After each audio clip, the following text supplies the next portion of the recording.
자, 오늘 본문 말씀 9절 말씀에 보니까 첫 것을 피하고 둘째 것을 세우려 한다 했습니다. 첫 것이라는 건 뭐냐면 구약 성경의 기초가 되는 율법을 말합니다. 이 패한다는 말은 온전하고 완전하게 된다는 말이에요. 그러면 옛 것을 패하고 둘째 것을 세우려 오셨다고 하는데, 그럼 어떻게 더 견고하게 완성하는 것인가, 완전하게 하는 것인가 하는 것입니다. 율법을 패한다, 이 말은 율법을 무시하고 없앤다가 아니라 용도가 다르기 때문에 완성되었다 이 말이에요. 율법은 바로 길 안내자 역할을 하는 거예요. 누구께로?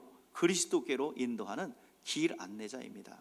율법에서 행해진 제사법이 우리의 죄를 없이 할 수는 없어요. 짐승의 피가 우리의 죄를 속할 수는 없어요. 그러나 그것은 모두가 비유요, 상징이요, 모형입니다. 그런데 왜 비유와 상징과 모형이 필요해요? 실상이신 예수 그리스도께서 오셔서 완전한 제물 되어주시고 영원한 대제사장 되어주시고 완벽한 완성된 성전이 되어주셨습니다. 그래서 참것인 복음이 예수 그리스도를 통해서 왔기 때문에 모형이 되는 율법이 비유가 없어진 거예요. 완성된 거예요. 자, 주님께서 성전에 드리는 이 짐승의 피가 영적 요소가 없기 때문에 아무리 해마다 매일마다 동물이 대신 제물로 죽어서 속죄를 해도, 육체의 죄는 일시적으로 물러갈 수 있어도 우리의 영적인 문제, 죄의 문제는 절대로 해결될 수가 없습니다. 그래서 주님께서는요, 이 율법이라는 것은 이 개혁할 때까지 이 율법이 맡겨놨어요. 짐승이 죽고, 짐승이 죽어서 피 흘림으로 대신 우리의 죄를 대속하고, 그래서 저주가 물러가고, 이건 언제까지 그렇게 되느냐? 개혁할 때까지, 예수님이 오실 때까지. 예수님이 오셔서 세 가지를 개혁했어요. 세 가지. 첫 번째, 성전을 개혁하셨어요. 제사를 개혁하셨어요. 중보자를 개혁하셨어요. 성전은 원래 성막이 있고 예루살렘에 있는 성전이 있습니다. 규모와 만든 재료는 다르지만 거기서 벌어지는 기본 정신은, 기능은 같습니다. 사람이 죄를 지었으면 성전에 가서 사함받고 거기서 하나님을 만나서 구원받는 거예요. 그런데 사람이 지은 거예요. 거기서 그 안에서 짐승을 잡아서 제사를 드림으로 속죄를 받았어요. 예수님 오셔서 뭐라 그래요? 성전을 헐라 내가 사흘 만에 일으키리라. 예수님께서 십자가에 못 박혀 죽으시고 부활하심으로 성전의 완성을 이루신다 이 말이에요. 이제 구약 때는 짐승이 대신 죽어서 짐승이 제물 되어 주셨는데, 이제 제사라는 건 제사 방법이 바뀌었다 이 말이야. 이제는 제사가 아니라 죽은 제물이 아니라 산 제물로 드리는 거야. 우리는 누가 산 제물이 되셨어요? 예수님이 번제물이 되셨고, 소제물이 되셨고, 화목제물이 되셨고, 속건제물이 되셨고, 속죄제물이 되어지심으로 모든 구약의 제사를 단 한 번에 완전히 영원히 완성하셨어요. 세 번째는 중보자가 개혁됐습니다. 구약 때는 대제사장이 속죄 양의 피를 가지고 지성소에 들어가서 뿌릴 때 딱 1년에 한 차례 들어갔어요, 지성소에. 그러면 하나님께서 이 대제사장의 중보를 통해서 피가 뿌려진 걸 보고 진노를 거두셨어요. 그러나 우리 주님은 당신의 피를 가지고 하늘 보좌에 들어가셔서 지금 하늘 보좌에서 영원한 대제사장 되어 주셔서 우리를 위하여 중보하시고 우리를 위하여 기도하고 있답니다. 영원한 대제사장 되어 주세요. 우리가 하나님 앞에 나아갈 수 있는 것은 우리 주님께서, 우리가 기도하여 기도가 상달될 수 있는 것은 영원한 대제사장 되신 예수 그리스도께서 중보자 되셔서 연결하기 때문입니다.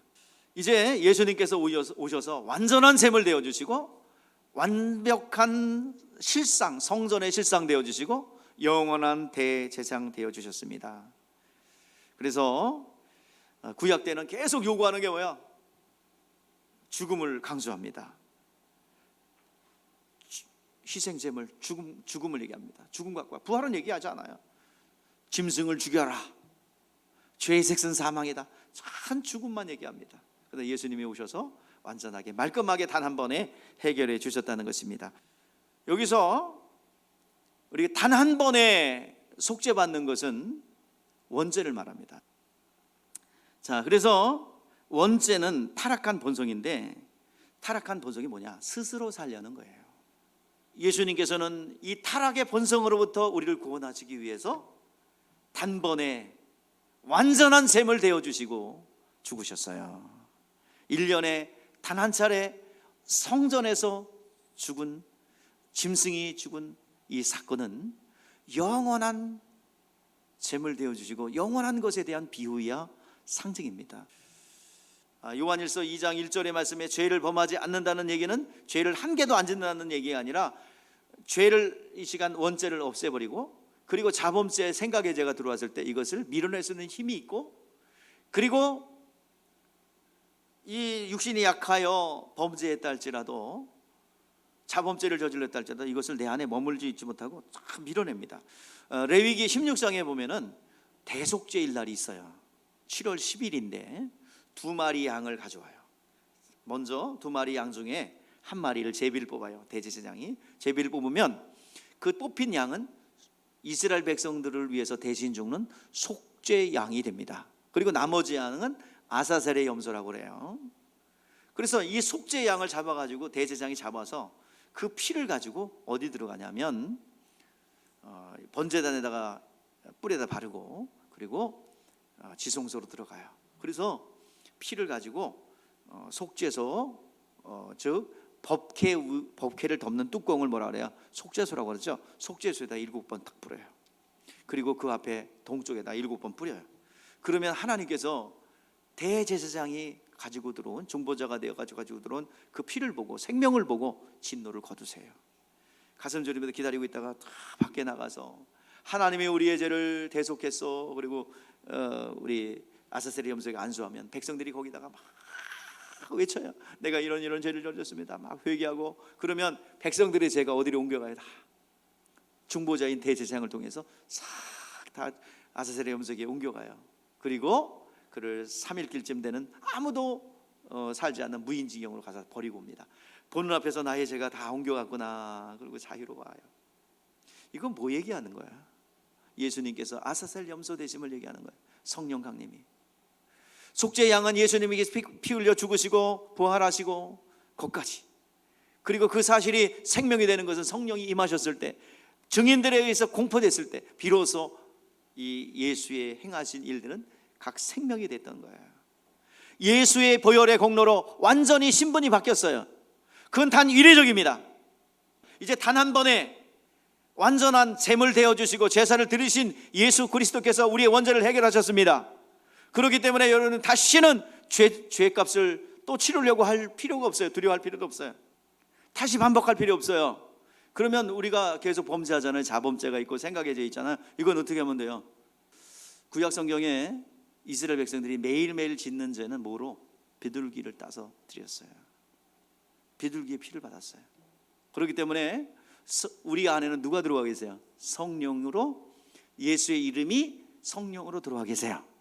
그러니까 비둘기같이 성령 앞에 매일 고백하면 되는 거예요. 우리의 자범죄, 마음의 죄 매일같이 고백하면 됩니다. 자, 뭐가 다른가 보세요. 나는 죄인입니다 라는 것과 내가 죄를 범했습니다 라는 뭐가 다를까요? 나는 죄인입니다 라는 것은요, 나는 당신의 자식이 아니요 남의 새끼입니다, 마귀 새끼 자녀예요. 그게 나는 죄인입니다 라는 거예요. 그러니까 이것은 일생에 한 번만 있어야 돼.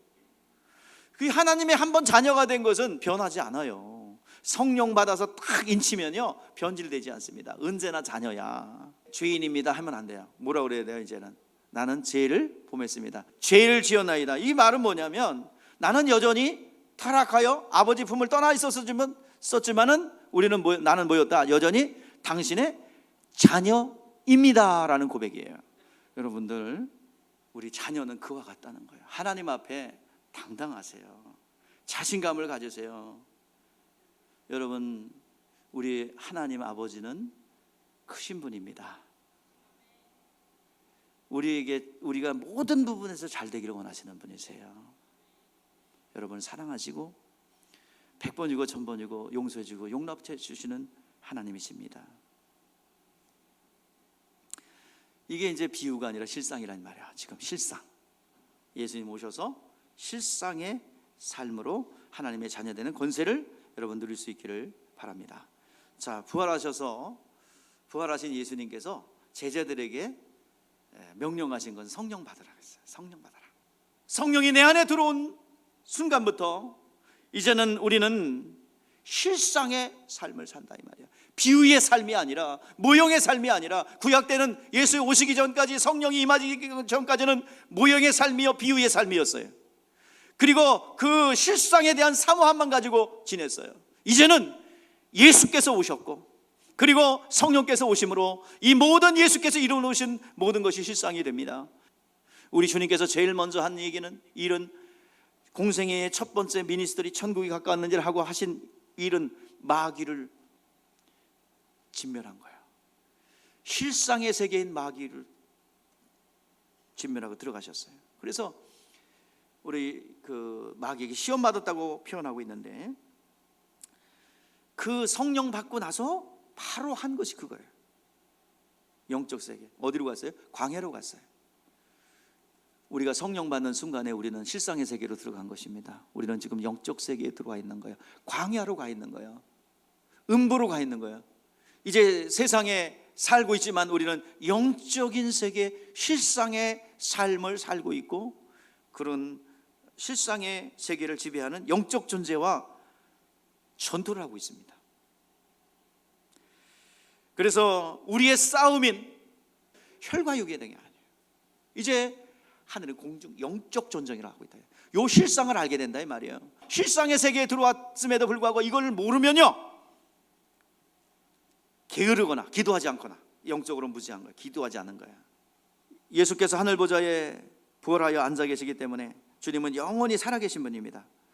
예수 다시 오시는 날까지 교회에 맡겨진 사명은 뭐냐면은 부활의 증인의 삶을 살아야 돼요. 믿음의 분량대로 이렇게 해야 됩니다. 그래서 갈라디아서 6장 2절, 너희가 짐을 서로 지라 그리하여 그리스도의 법을 성취하라 그랬어요. 갈라디아서 6장 2절에 너희가 서로 짐을 지라. 교회는 각자 짐이 있어요. 믿음의 분량만큼. 그래서 서로 지어서 그리스도의 법을 성취하라라고 그랬어요.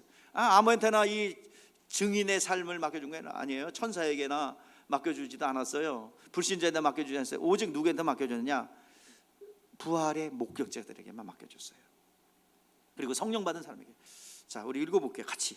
자, 30절에서 38절에서 40절. 부활의 목격자들에게 증인이 되라고 그랬어요. 아무나 하는 게 아니에요. 그 실상을 본 자, 그리고 성령을 받은 자, 그가 증인이 되어 증거했습니다.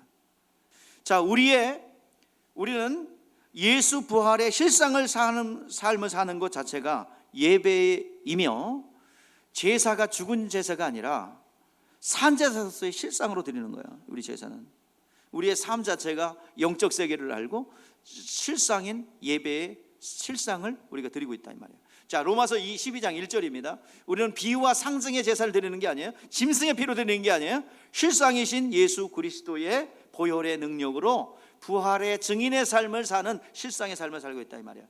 그 예배가 이제 실상이에요. 죽은 제사가 아니라 산 제사로 드리는 영적 예배라 이 말입니다. 영혼이 하나님 앞에 나와서 직접 이제 뵙는 거예요. 그래서 여러분들 하나님의 것으로 채워놓으면요, 하나님의 기쁨이 있고 하나님이 주시는 영혼의 행복이 있어요. 하나님의 기쁨과 하나님의 것으로 행복해지지 않으면, 영혼이 행복해지지 않으면 다 좌절합니다. 기도도 안 되고 성경도 이해가 안 되고 심지어는 밥맛도 없어. 살기 위해서 여러분들 회개하고 움직이시기 바랍니다. 여러분의 영혼이 행복하시길 바랍니다. 영혼이 하나님 앞에 위로받고 영혼이 기쁨이 있고 영혼이 행복하시기를 주의 이름으로 축복합니다. 실상의 세계에서 경험하는 여러분 되시기를 주의 이름으로 축복합니다. 기도하겠습니다.